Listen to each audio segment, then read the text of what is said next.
Hello everyone, welcome back to my channel. My name is Chawanne Burns. Please click that like button and that subscribe button. In today's video, we are going to talk about the things that you need to know before you launch your e-commerce business. It was just a few months ago, we were going through this pandemic and everyone was shut down. And since I have a face-to-face business, I was thinking like, oh crap, I'm not making any money. So what can I do to make more money? And then I thought, oh, I'll start an online store. I know you're saying, oh, Chawanne, that's a genius idea. It's so genius, it's really unoriginal. But it's starting an online business is no small feat. Now, I'm assuming that we already got a product in mind. Okay? First thing you need to consider is the platform. Okay, what type of platform are you going to use? So when you're looking into platforms, these are some of the things that you need to ask yourself. Okay, what are the marketing capabilities for this platform?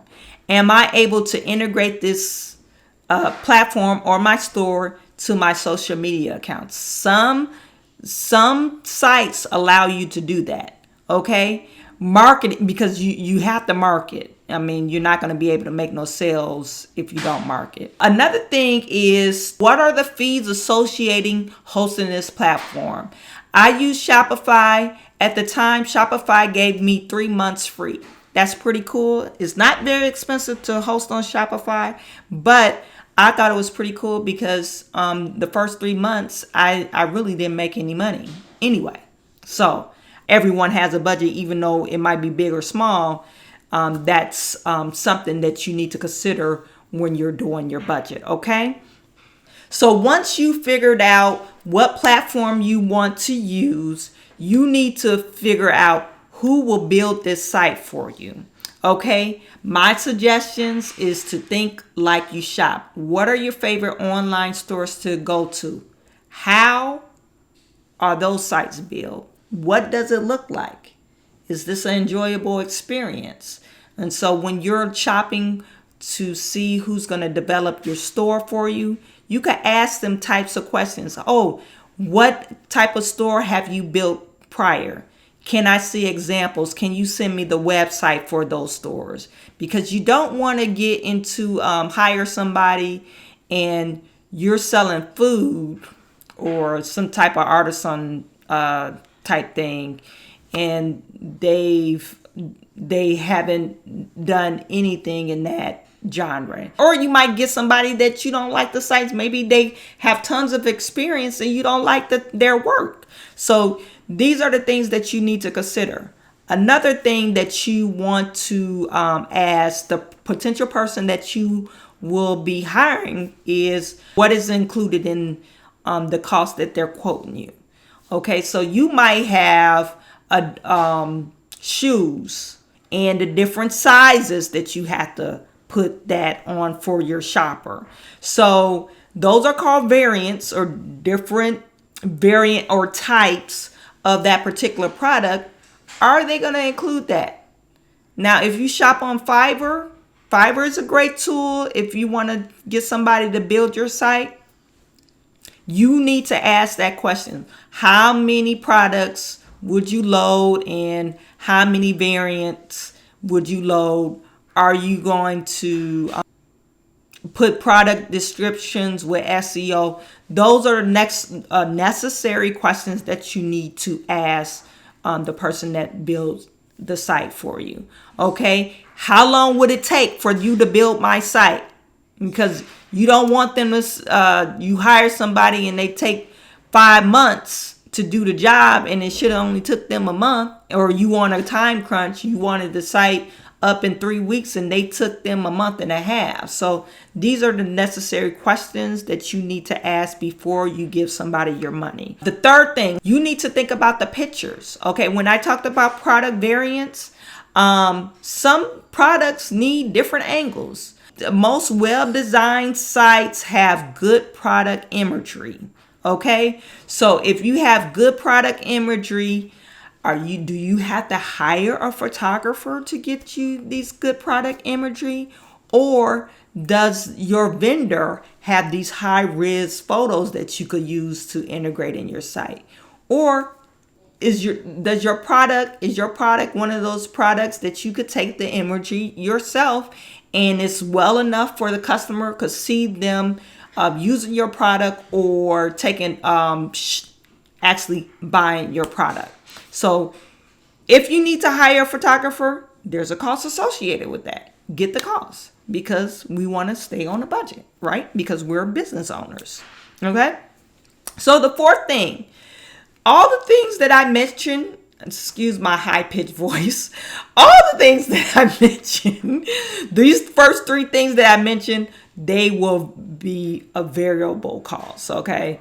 Usually those variable costs, we don't know yet. We want to put a budget together, okay?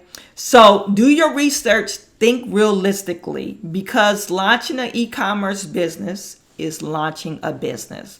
So you want to stick to a budget and think realistically. You thinking you could launch your site for $100 and it might cost you $1,000. So you got to think realistically, do your research. Marketing is the fifth thing. I mentioned in my first suggestion that what is your platform marketing capabilities, and you can integrate into your social media account in some of these platforms. But some platforms do offer where they will market your product for you. Okay, so how are you going to market? How are you going to get people to walk in your store or basically visit your site and purchase a product? So good product imaging is something for that. And you got to be thinking about autoresponders. If somebody abandoned their cart, are you going to send them an email, joining the email list so you got to contact that customer? But if you tackle this before you get up and running, it takes a while to get your emails and stuff and all that content created. But if you do it before you launch your site, you will be very pleased and less worries and stress that you will have to worry about as your site is up and operational. Okay? The sixth thing is, how would the customer get your product? So drop shipping versus shipping. I know you've seen on YouTube, I made $80,000 on Shopify, and they show on a thumbnail where they're sitting in front of packages. It's like a million packages surrounding them, and they made $80,000. Okay. If you're a current business owner, you might not want to do that. I'm a current business owner and I have a lot of stuff going on. I have kids and all that stuff. I'm married. I don't want to take on the responsibility of shipping stuff out to the customer. So that is handled by my vendor. Is there a cost associated with that? Of course it is. It does eat in your profit, but you got to weigh the good and bad. What works for you in your current situation? Do you have the time and availability to send products out? Okay. But I can tell you this, that if you're using a vendor, if they're a pretty fairly large vendor, they probably got a better rate on shipping. Okay. So you might save on shipping costs versus you shipping it out yourself. But you, like I said, you have to weigh what you got going on in your life, in your business, and weigh the pros and cons and the costs associated with drop shipping versus shipping it yourself. Okay. The seventh thing, if you're shipping it yourself, you need to see about storage. Okay. So one thing is, since it's an online store, customer experience is on, at a high. The customer experience, what I'm saying, customer experience, they're not going to meet you. So they're going to say, hey, my customer experience was good because the product is what I ordered and I received it, and I received it in a timely manner. Okay. So if they didn't receive their product in a timely manner because you have to order your stuff from China every time somebody order it, and it wasn't included, shipping takes 3 to 5 weeks or 8 weeks to get, your customers either going to want their money back, or you're going to have, if they don't want their money back, they're probably going to leave a bad review. So you need to think about your customer experience. Okay, so depending on the inventory and the type of product and the size of the product, you might have to have extra storage space, or if you don't have enough room in your house, depending on, like I said, depending on the product, and or you might have to order that product in advance. Okay, so like I said, there's costs associated with that. You need to include that in the budget. The 8th thing is the process flow. We talked about shipping. Okay, so a customer comes in, they put stuff in their shopping cart, and they place an order. What happens after that? Are you receiving that order? Is your vendor receiving that order? Do you have employees? What are they doing afterwards? So you need to figure out a process, write it down. So you want to be like, oh, I got an order. What do I do now? I know to ship it out, but what does it look like? Think about the customer experience, okay? So the customer should have a good experience every time they order from you. Not only reason why you want to make up a process and write it down to communicate to yourself, but if you have employees, you communicate to them, hey, this is our process. And if that process doesn't work, your employees can communicate to you, hey, this process doesn't work. We need to figure something out because there's a delay or something is wrong. Okay, so that's why we do process flow, and that's why we figure out the process so everybody could be on the same page and the customer experience could be well. Okay, the customer's customer. Okay, it must be enjoyable. I am a big believer, if you follow me, that reselling is probably the number one why you will stay in business. Reselling and referrals, okay? It's okay to have a new customer. That's good. You want to generate new, that's how your business grows. But reselling, that's how a business stay afloat, okay? Especially in this time. Selling to that, and when I say reselling, that customer comes back to you and orders something different. I got a customer right now. Actually, all my customers are resellers. You know?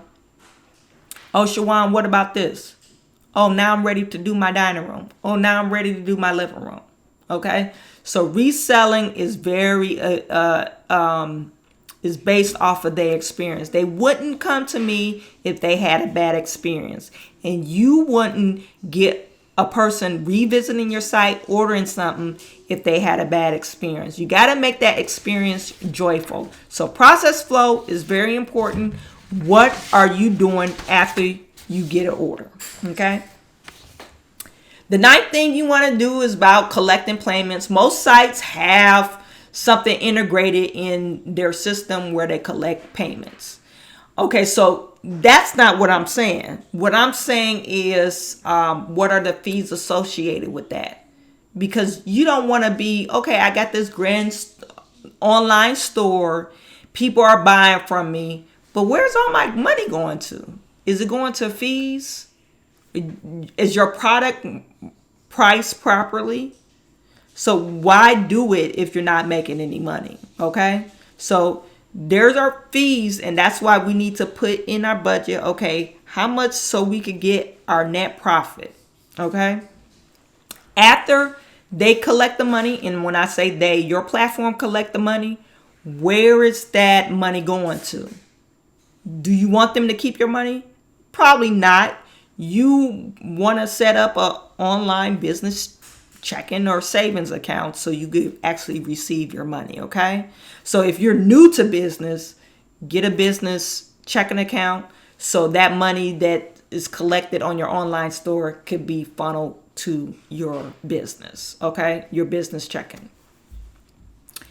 The very last thing, and this is the 10th thing, is very important: your policies.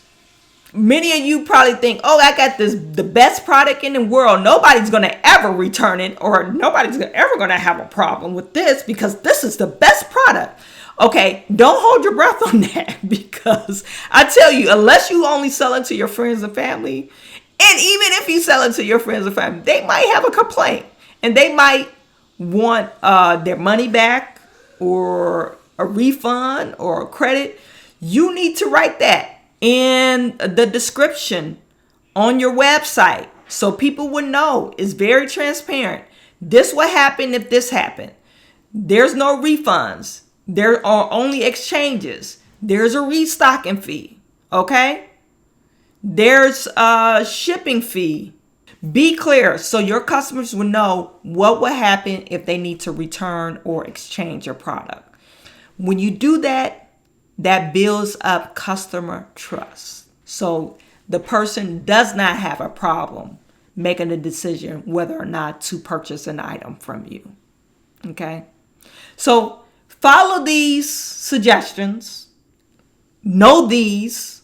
Figure these out before you start an online store, and I guarantee you will be well on your way to a successful e-commerce business. Out of these 10 things that I mentioned, what would you try to figure out first? Okay, what will be your first steps? If you guys want to hear more about profit margins and calculating your profit margins and budget, I do have some videos out there in the world. We can talk about that. Just leave that in the comment section as well. Follow me on Instagram and Facebook. I am sending all my good to you. I will talk to you soon. Hello everyone, welcome back to my channel. My name is Chawanne Burns. Please click that like button and that subscribe button. Why are you in here?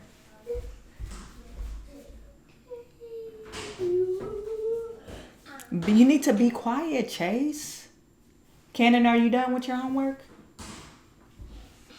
The fifth thing you need to know. What is that noise? Chase, I'm going to tell you one more time. I said sit down. Who is doing that? Who is doing that? Be quiet. It's up to you. But I can tell you this. Who is calling? So that goes back, like I said, to my first suggestion, the platform capabilities. Can you stop entering? What do you want? Could I do math now? Yeah, do your math. Reflex math is not working still. Okay. I can't do nothing about that, Cannon. What should I do? Just wait. I need to finish this video.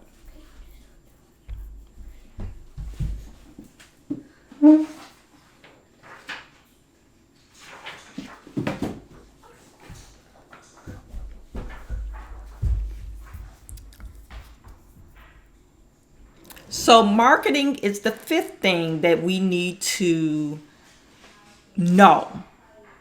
And I mentioned in my first suggestion, shit.